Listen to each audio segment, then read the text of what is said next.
Let's cross live now over to Johannesburg, where Zimbabwe's former Deputy Minister of Finance is standing by for a conversation with us on the tensions that have been arising in Zimbabwe over the past few weeks. Terence Mukupe, many thanks for joining us on Newsday today. And events that have been transpiring have been extremely worrying. As we speak, South Africa is sending special envoys to Zimbabwe, and it's been alleged that the government is using measures that were imposed to stop the spread of the virus to quash political dissent and protests. Now, several journalists are currently behind bars, such as Hopewell Chinono, on charges of inciting public violence, and they're being denied bail.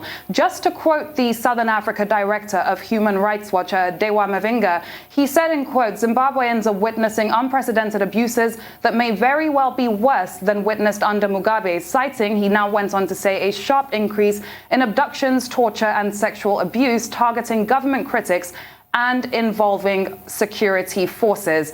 I mean, how do you react to this and everything that's currently going on? Firstly, let me address the issue of the arrest. There's only been one arrest of a journalist to talk about, and that's the arresting of Hopewell Chinono. And people have to realize that Hopewell Chinono, yes, is a journalist, but he was arrested for things that had nothing to do with his journalistic duties. This was a person who was calling for people to go on the streets and protest for the overthrowing of the current sitting government. And once you call for an elected government to be overthrown through demonstrations, the law will act. And when it comes to the issues of abductions, you hear that, like, we keep on hearing that there are all these abductions that are taking place. But the truth of the matter is that all these abductions are phantom. You know, I would challenge anyone to be able to come forward and present any of these abductions. And then I think there's also the issue of human rights abuses that, the likes of Dewa Mavinga are talking about. There's not even any evidence of any human rights abuses. Like, for instance, the pictures that you're showing. Those pictures are from 2016, 2017. So I would actually urge you that, like, can you get your correspondence? But Mr. Mukupe, there has been so much evidence of unrest across Zimbabwe. So why does the government continue to deny this and act like everything is a plot against the ruling party? To quote presidential spokesperson Nick Mangala, as far as we are concerned, no opposition or opposing voices have been stifled in Zimbabwe. You can attest to the fact that Zimbabweans enjoy freedom of expression and are the most vocal people in the continent. This seems a bit far-fetched, if you'd ask me. You know what? The world is being misled through the use of fake news and sensational lies about the true state of things in Zimbabwe. It's all part of the agitation propaganda, whereby, like, you keep using dated material, dated information.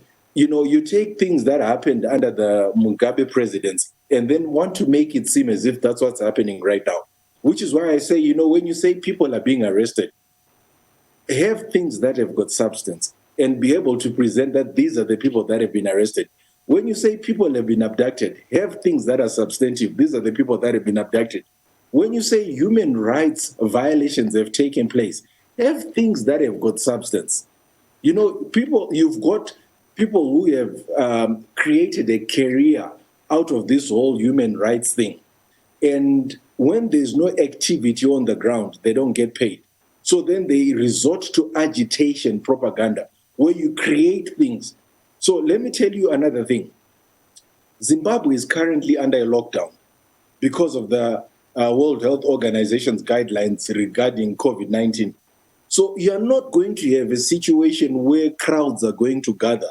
Because right now in Zimbabwe, you can't have even more than 50 people going into a church. So when you talk about there being security forces clashing with the people, human rights abuses, where do this happen? When people are under a lockdown.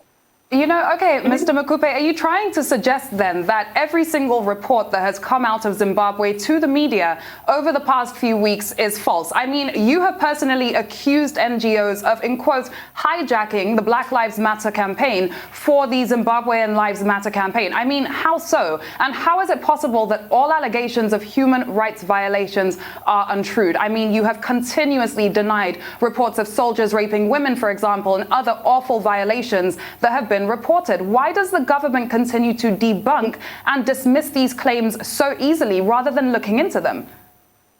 Let's go to the genesis of all of this.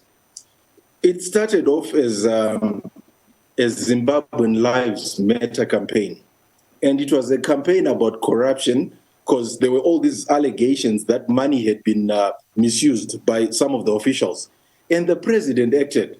The Minister of Health was actually fired.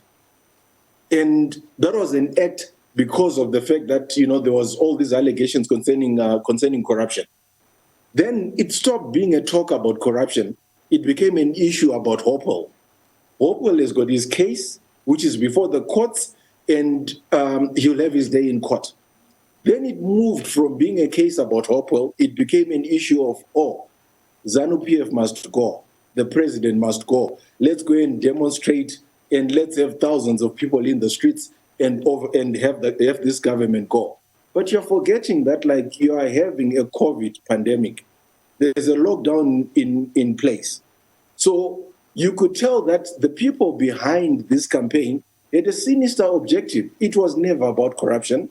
It was never about human rights. It was all about people having an agenda that they're still having a hangover from the previous elections. The current government has to go. And has to go undemocratically. All right, Mr. Mukupe, Section 210 of the Zimbabwe Constitution says that there should be an independent complaint mechanism to receive and investigate reports of abuse by security forces, but the government is apparently yet to operationalize this. Why is that so? We've got the Zimbabwe Anti-Corruption Commission, which is in place. And you've also had the Motlanthe Commission, which investigated issues to do with human rights abuses and everything that has to be implemented. And all the various commissions that have to be in place have been put in place. You see, the problem that you have is that, like, when you have NGOs that have got hidden agendas and who are not really caring about the well-being of Zimbabweans, then try and hijack genuine demonstrations, genuine frustrations of people, and want to use these genuine frustrations of people for ulterior motives that have got nothing to do with the well-being of Zimbabweans. If all these NGOs really cared about Zimbabwe, the story would have been, let's get rid of their sanctions. Okay, first of all, Mr. Mukupe, these organizations that you're talking about, are they independent, as is put into Section 210 of your Constitution, firstly? Remember what you've got. They're good NGOs and they're bad NGOs, right?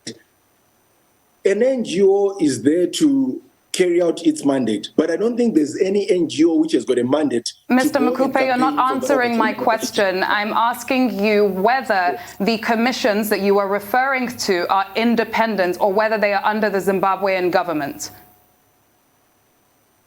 They're independent commissions as constituted in the Constitution of Zimbabwe. Okay, now let's be realistic about the state of Zimbabwe.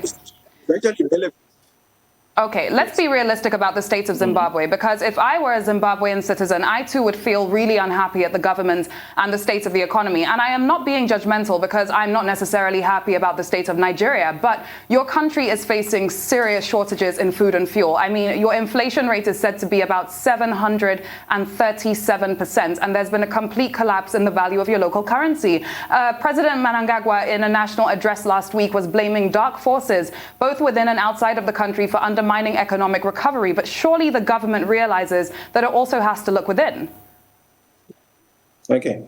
I think you have to then look at the genesis of what's caused the collapse. The collapse is directly as a result of the sanctions that are on the country.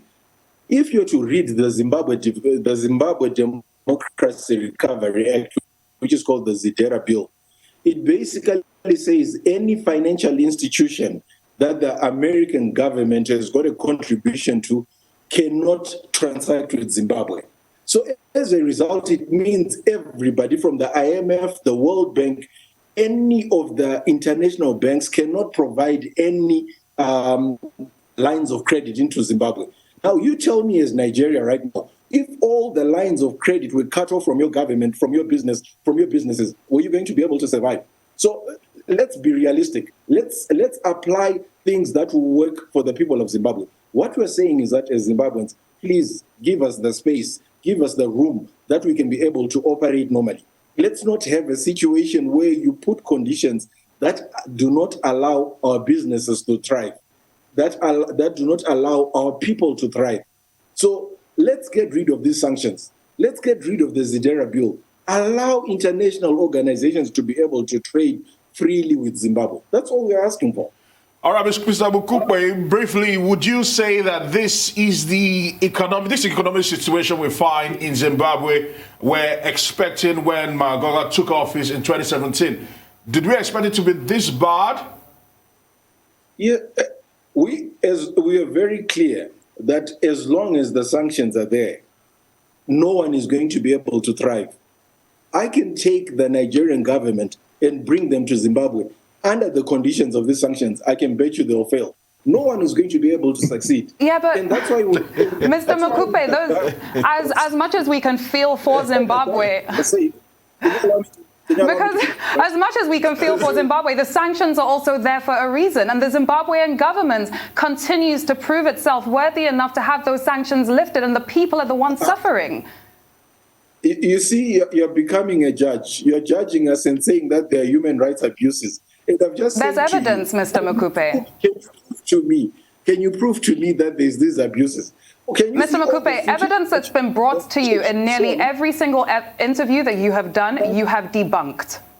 My sister, all the footage you've just shown on your station, it's all from 2016. So are you saying there is no footage that can be pulled from what has been happening in Zimbabwe over the past month or 2 months? The station failed to show me even one footage. Everything you've shown is from 2016. Right. Well, I mean, let's speak about something else. Okay. The Zimbabwean government recently signed an agreement to pay 4,500 farmers $3.5 billion for infrastructure improvements on land that was expropriated by the government during the land reform program in 97-98. And this was done or is being done by issuing a sovereign bond. But I have questions. I mean, while it can be argued that this does show respect for constitutionalism and property rights, there are issues here, as it can also be argued that Zimbabwe right now doesn't have the resources to live up to its commitment to the farmers. Would you say that the economic and political conditions are conducive for such a bond? I mean, firstly, for a country to successfully issue a sovereign bond, it needs some basics in place. It needs an international sovereign credit rating, stable domestic economic fundamentals, and investor confidence. Is that Zimbabwe right now? So look at it this way. The Zidera bill, in terms of the sanctions on Zimbabwe, that's one of the conditions that's in there, that we have to pay these farmers.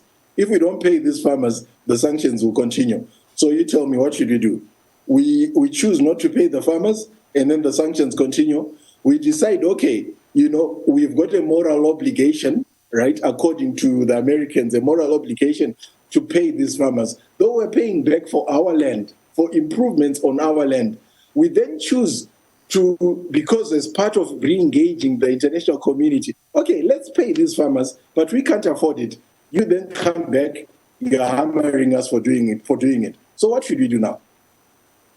All right, many thanks to you, Mr. Terence Mukupwe, the former finance minister in Zimbabwe, for your time today here on Newsday.